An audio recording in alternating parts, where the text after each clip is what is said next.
നമ്മുടെ കർത്താവ് ഈശോ മിശിഹായുടെ കൃപയും പിതാവായ ദൈവത്തിന്റെ സ്നേഹവും പരിശുദ്ധാത്മാവിന്റെ സഹവാസവും നമ്മളെല്ലാവരോടും കൂടി ഉണ്ടായിരിക്കട്ടെ, ഇപ്പോഴും എപ്പോഴും എന്നേക്കും.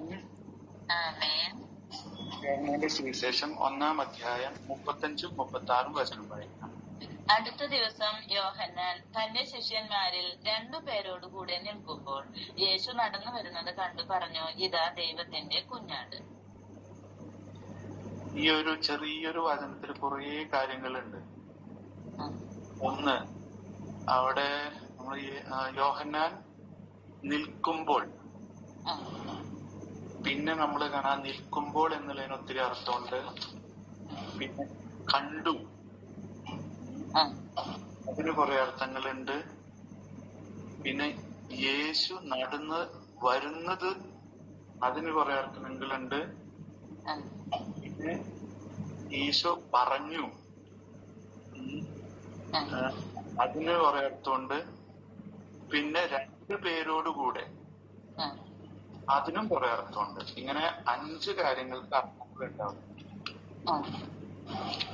ഒന്നാമത്തേത് നമുക്ക് നിൽക്കുമ്പോൾ, അത് യോഹന്നാന്റെ പഠനത്തിന്റെ രീതിയാണ്. യേശോ യാത്ര ചെയ്താണ് പഠിപ്പിച്ചത്. മത്തായി 4:23. മത്തായി 4:23. അവൻ അവരുടെ സിനഗോഗുകളിൽ പഠിപ്പിച്ചും രാജ്യത്തിന്റെ സുവിശേഷം പ്രസംഗിച്ചും ജനങ്ങളുടെ എല്ലാ രോഗങ്ങളും വ്യാധികളും സുഖപ്പെടുത്തിയും ഗലീലി മുഴുവൻ സഞ്ചരിച്ചു. ഇതുപോലെ തന്നെയാണ് അപ്പോസ്തലന്മാരും ചെയ്തത്. മർക്കോസ് 16:15. മർക്കോസ് 16:15. അവൻ അവരോട് പറഞ്ഞു, നിങ്ങൾ ലോകമെങ്ങും പോയി എല്ലാ സൃഷ്ടികളോടും സുവിശേഷം പ്രസംഗിക്കുവിൻ. ഇവരെല്ലാം യാത്ര ചെയ്യാണ്. പക്ഷെ ഇവിടെ യോഹന്നാൻ ഒരു സ്ഥലത്ത് നിൽക്കുകയാണ്. യോഹന്നാന്റെ ജീവിതത്തില് അത്ഭുതങ്ങൾ ചെയ്തിട്ടില്ല യോഹന്നാൻ. അതുപോലെ അപ്പോസ്തലന്മാര് അത്ഭുതം ചെയ്തിട്ടുണ്ട്. യോഹന്നാൻ 10:51. വളരെ പേർ അവന്റെ അടുത്ത് വന്നു. അവർ പറഞ്ഞു, യോഹന്നാൻ ഒരടയാളവും പ്രവർത്തിച്ചില്ല, എന്നാൽ ഈ മനുഷ്യനെ പറ്റി യോഹന്നാൻ പറഞ്ഞിരുന്നതെല്ലാം സത്യമാണ്. എന്തുകൊണ്ടാണ് എല്ലാം സത്യമാകുന്നത്? അത് വിശുദ്ധി ഉള്ളത് കൊണ്ടാണ് സത്യമാകുന്നത്. വിശുദ്ധിയുള്ളവരെല്ലാം ജീവിച്ചിരിക്കുന്ന സമയത്ത് അത്ഭുതം ചെയ്യണമെന്ന് നിർബന്ധമൊന്നുമില്ല. ചിലപ്പോൾ അവർ മരിച്ചു കഴിഞ്ഞിട്ടായിരിക്കും അത്ഭുതം ചെയ്യാം. അപ്പൊ ജീവിച്ചിരിക്കുന്ന സമയത്ത് അത്ഭുതങ്ങൾ ചെയ്താലേ അവർക്ക് വിശുദ്ധി ഉണ്ട് എന്നുള്ളതിന്റെ അർത്ഥമില്ല. അത്ഭുതം ചെയ്യുന്നവർക്ക് എല്ലാവർക്കും വിശുദ്ധി ഉണ്ടാകണമെന്നില്ല. എന്നാൽ അത്ഭുതം ചെയ്യാത്തവർക്ക് വിശുദ്ധി ഇല്ല എന്നും അർത്ഥമില്ല. ഇവിടെ യോഹന്നാൻ ഒരു കുറച്ച് യാത്ര ചെയ്തിട്ടില്ല. അങ്ങനെ ആയിരിക്കുന്ന സമയത്ത് അത്ഭുതങ്ങൾ ചെയ്യാത്ത ഒത്തിരി വിശുദ്ധരുണ്ട്. പക്ഷെ അവർക്ക് വിശുദ്ധിയുണ്ട്. വിശുദ്ധിയിലൂടെയാണ് അവർ സാക്ഷ്യം വഹിക്കുന്നത്. വിശുദ്ധിയിലേക്ക് ആൾക്കാർ വരികയാണ് ചെയ്യുന്നത്. ആ വ്യക്തി അങ്ങോട്ട് പോവുകയല്ല ചെയ്യുന്നത്, ആ വ്യക്തികൾ ഇങ്ങോട്ട് വരികയാണ് ചെയ്യുന്നത്. അതാണ് യോഹന്നാന്റെ പഠിപ്പിക്കുന്നതിന്റെ ഒരു രീതി. ഇനി രണ്ടാമത് നിൽക്കുക എന്ന് പറഞ്ഞു കഴിഞ്ഞാൽ 1 കൊരിന്തോസ് 10:12 ഒരു വചനമുണ്ട്. 1 കൊരിന്തോസ് 10:12. ആകയാൽ നിൽക്കുന്നു എന്ന് വിചാരിക്കുന്നവൻ വീഴാതെ സൂക്ഷിച്ചു കൊള്ളട്ടെ. അതൊരു കൃത്യമായി കിട്ടിയ കാര്യങ്ങളിൽ ഉറച്ചു നിൽക്കുന്നതാണ്. ഹെബ്രായർ 2:1. നാം കേട്ടിട്ടുള്ള കാര്യങ്ങളിൽ നിന്ന് അകന്നു പോകാതിരിക്കാൻ അവയിൽ കൂടുതൽ ശ്രദ്ധിക്കുക ആവശ്യമാണ്. പിന്നെ ഒന്നുള്ളത്, ഇങ്ങനെയുള്ള ആൾക്കാരുടെ ഒരു പ്രത്യേകത, സത്യം വരുമ്പോൾ അവർ മാറി നിൽക്കും. കാരണം ഈശോ ആകുന്ന സത്യം വന്നതോടുകൂടി യോഹന്നാൻ മാറി നിൽക്കുകയാണ്. യോഹന്നാൻ വരെയാണ് ചില കാര്യങ്ങളുള്ളത്, നിയമവും പ്രവാചകവും. അത് നമ്മൾ വായിക്കുന്നുണ്ട്. ലൂക്ക 16:16. ലൂക്ക 16:16. നിയമവും പ്രവാചകന്മാരും യോഹന്നാൻ വരെ ആയിരുന്നു. അതിനുശേഷം ദൈവരാജ്യത്തിന്റെ സുവിശേഷം പ്രസംഗിക്കപ്പെടുന്നു. എല്ലാവരും ബലം പ്രയോഗിച്ച് അതിൽ പ്രവേശിക്കുന്നു. അതുവരെയായിരുന്നു. അതിനെ കുറിച്ച് നമുക്ക് മനസ്സിലാക്കണമെങ്കിൽ അടുത്തൊരു വാക്കാണല്ലോ കണ്ടു എന്ന് പറയുന്നത്.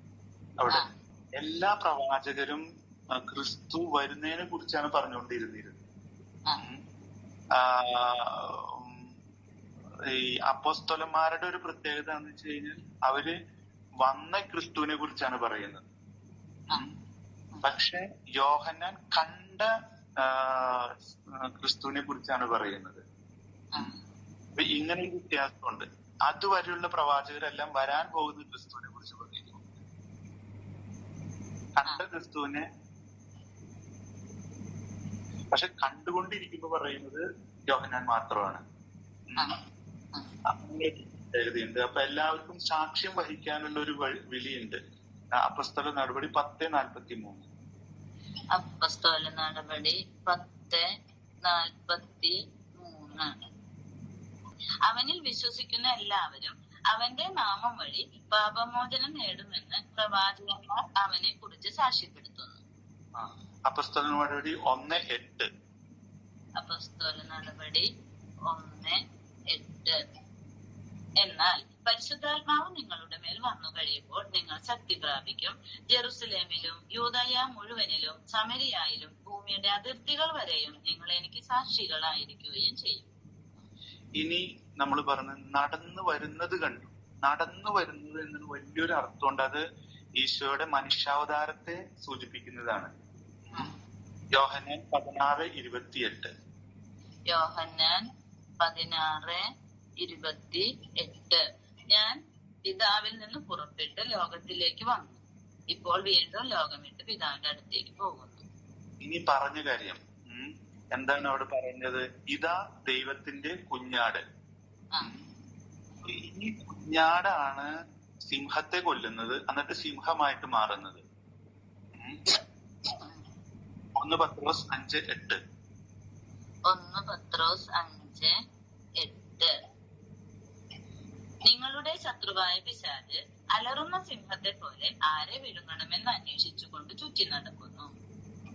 ഈ സിംഹത്തെ ഈ കുഞ്ഞാട് കൊല്ലുകയാണ് ചെയ്യുന്നത്. അതാണ് വെളിപാട് 5:5 നമ്മൾ വായിക്കും. വെളിപാട് 5:5.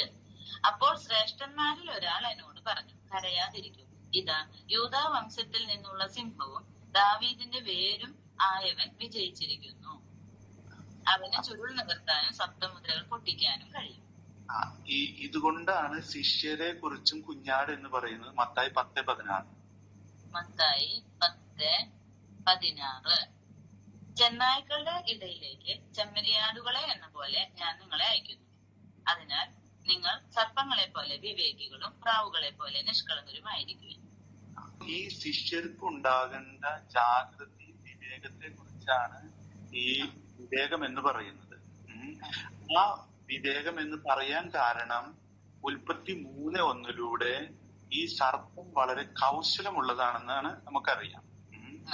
ഈ കൗശലത ഉപയോഗിക്കുന്നത് ദൈവവചനത്തെ വികലമാക്കിക്കൊണ്ടാണ്. ഏതൊരു പാപത്തിന്റെ ഉത്ഭവം എന്ന് പറയുന്നത് വികലതയും അതിൽ നിന്ന് ഉത്ഭവിക്കുന്ന സംശയവും സംശയത്തിൽ നിന്ന് വരുന്ന അനുസരണക്കേടുമാണ്. ഏത് പാപം നോക്കാം. ഇന്ന് വചനം അറിയുന്നവരും വീഴുന്നത് വചനം വികലമായിട്ട് ബോധ്യപ്പെടുകയും അതിൽ നിന്ന് സംശയം ഉത്ഭവിക്കുകയും സംശയത്തിൽ നിന്ന് അനുസരണക്കേട് ഉണ്ടാവുകയാണ്. അത് നമുക്ക് മനസ്സിലാവുന്നത് 3:3 വായിക്കാതെ. ഉൽപ്പത്തി 3:3. എന്നാൽ തോട്ടത്തിന്റെ നടുവിലുള്ള മരത്തിന്റെ പഴം ഭക്ഷിക്കുകയോ തൊടുക പോലും അരുത്, ഭക്ഷിച്ചാൽ നിങ്ങൾ മരിക്കുമെന്ന് ദൈവം പറഞ്ഞിട്ടുണ്ട്. ദൈവം അങ്ങനെയല്ല പറഞ്ഞേക്കുന്നത്. തൊടാനുള്ള കാര്യം ദൈവം പറഞ്ഞിട്ടില്ല. ഉൽപ്പത്തി 2:17. ഉൽപ്പത്തി 2:17. എന്നാൽ നന്മ തിന്മകളെ കുറിച്ചുള്ള അറിവിന്റെ വൃക്ഷത്തിലെ ഫലം നീ തിന്നരുത്, തിന്നുന്ന ദിവസം നീ മരിക്കും. തിന്നരുത് എന്ന് പറയുന്നിടത്ത് എന്തിന് തൊടരുത് എന്ന് കൂട്ടിച്ചേർത്തത്? കൂട്ടിച്ചേർക്കുന്നതും കുറയ്ക്കുന്നതും വികലതയുടെ ഒരു അടയാളമാണ്. അതോടുകൂടി പറഞ്ഞ ആളുകളുടെ വിശ്വാസം കുറയും. പറഞ്ഞ ദൈവത്തിന്റെ വിശ്വാസം കുറഞ്ഞു. അപ്പൊ എന്തായി? സംശയം കയറി. സംശയം കയറുമ്പോൾ ആരാണ് വികലത കൊടുത്തത്? ആളനുസരിക്കും. അതാണ് ഇതിന്റെ ഒരു എല്ലാ പാപത്തിന്റെയും റൂട്ട്. അതുകൊണ്ടാണ് വളരെയധികം വിവേകത്തോടുകൂടി വേണം ശിഷ്യത്വം പാലിക്കാൻ. അതിനാണ് 2 പേരോടുകൂടെ എന്ന് അവിടെ പറയുന്നത്. അവിടെ 2 പേരോടുകൂടി. ഈ 2 പേരോടുകൂടെ എന്ന് പറഞ്ഞു കഴിഞ്ഞാൽ നമുക്ക് ആത്മീയ കൂട്ടായ്മയില് വചനമുള്ള ജ്ഞാനമുള്ള ആൾക്കാരോട് കൂടെ നമ്മൾ യാത്ര ചെയ്യാവോ. നമ്മുടെ ശുശ്രൂഷ ഒരിക്കലും ഒറ്റയ്ക്ക് ആയിരിക്കരുത് എന്ന് ആത്മീയ ബോധ്യമുള്ള എല്ലാവരും തന്നെ പഠിപ്പിച്ചിട്ടുണ്ട്. ശക്തമായിട്ട് പഠിപ്പിച്ചിട്ടുണ്ട്. സുഭാഷിതം 18:19. സുഭാഷിതം 18:19. സഹോദരൻ സഹായത്തിനുള്ളവൻ ഉറപ്പുള്ള നഗരം പോലെ. സഹോദരൻ സഹായത്തിനുള്ളവൻ ഉറപ്പുള്ള നഗരം പോലെയാണ്. എന്നാൽ കലഹം ഇരുമ്പഴികൾ പോലെ അവരെ പിടിച്ചകറ്റുന്നു. സഭാപ്രസംഗൻ 4:9-12 വരെ. സഭാപ്രസംഗൻ 4:9 മുതൽ 12 വരെ. രണ്ടുപേർ ഒരാളേക്കാൾ മെച്ചമാണ്, കാരണം അവർക്ക് ഒരുമിച്ച് കൂടുതൽ ഫലപ്രദമായി അധ്വാനിക്കാൻ കഴിയും. അവരിൽ ഒരുവൻ വീണാൽ അവരന് താങ്ങാൻ കഴിയും. ഒറ്റയ്ക്കായിരിക്കുന്നവൻ വീണാൽ താങ്ങാൻ ആരുമില്ല, അവന്റെ കാര്യം കഷ്ടമാണ്. രണ്ടുപേർ ഒരുമിച്ച് കിടന്നാൽ അവർക്ക് ചൂട് കിട്ടും, തനിച്ചായാൽ എങ്ങനെ ചൂട് കിട്ടും? ഒറ്റയ്ക്കായിരിക്കുന്നവനെ കീഴ്പ്പെടുത്താൻ സാധിച്ചേക്കാം, രണ്ടുപേരാണെങ്കിൽ ചെറുക്കാൻ കഴിയും. മുപ്പിരിച്ചരട് വേഗം പൊട്ടുകയില്ല. ലൂക്ക 10:1. ലൂക്ക 10:1. അനന്തരം കർത്താവ് വേറെ 72 പേരെ തിരഞ്ഞെടുത്ത് താൻ പോകാനിരുന്ന എല്ലാ പട്ടണങ്ങളിലേക്കും നാട്ടിൻപുറങ്ങളിലേക്കും ഈ 2 പേരായി അവരെ തനിക്ക് മുമ്പേ അയച്ചു. ലൂക്ക 7:18. ലൂക്ക 7:18. ഈ സംഭവങ്ങളെ പറ്റിയെല്ലാം യോഹന്നാന്റെ ശിഷ്യന്മാർ അവനെ അറിയിച്ചു. അവൻ ശിഷ്യന്മാരിൽ 2 പേരെ വിളിച്ച്. മത്തായി 18:19. മത്തായി 18:19. വീണ്ടും ഞാൻ നിങ്ങളോട് പറയുന്നു, ഭൂമിയിൽ നിങ്ങളിൽ 2 പേർ യോജിച്ച് ചോദിക്കുന്ന ഏത് കാര്യവും എന്റെ സ്വർഗസ്ഥനായ പിതാവ് നിറവേറ്റി തരും. മർക്കോസ് 14:13. മർക്കോസ് 14:13. അവൻ 2 ശിഷ്യന്മാരെ അയച്ചുകൊണ്ട് പറഞ്ഞു, നിങ്ങൾ നഗരത്തിലേക്ക് ചെല്ലുക, ഒരു കുടം വെള്ളം ചുമന്നുകൊണ്ട് ഒരുവൻ നിങ്ങൾക്കെതിരെ വരും, അവനെ അനുഗമിക്കുക. അതുകൊണ്ടാണ് ഈശോ തെരഞ്ഞെടുത്തപ്പോൾ പെയറായിട്ടാണ് തെരഞ്ഞെടുത്തിട്ടുള്ളത്. അപ്പസ്തലന്മാരെ തെരഞ്ഞെടുക്കുമ്പോൾ ഒറ്റയ്ക്കല്ല, പെയറായിട്ടാണ്. അത് നോക്കുമ്പോ അറിയാം, എല്ലാവരും 2 പേര് ഇതാണ്. എന്താന്ന് വെച്ച് കഴിഞ്ഞാൽ ഈ പിശാചിന് നല്ല കൗശലമുണ്ട്, വീഴ്ത്താൻ സാധിക്കുമെന്ന് അറിയാവുന്നത് കൊണ്ട് മനുഷ്യന് വിവേകം ഉണ്ടാകാനുള്ള വലിയൊരു മാർഗമാണ് ഈശോ ഇതിലൂടെ നമുക്ക് വെളിപ്പെടുത്തി തന്നത്. അതുകൊണ്ട് ഒറ്റയ്ക്ക് യാത്ര ചെയ്യുന്നവനെ സൂക്ഷിക്കണമെന്നാണ് ആത്മീയ പിതാക്കന്മാര് നമ്മളോട് പഠിപ്പിച്ചത്.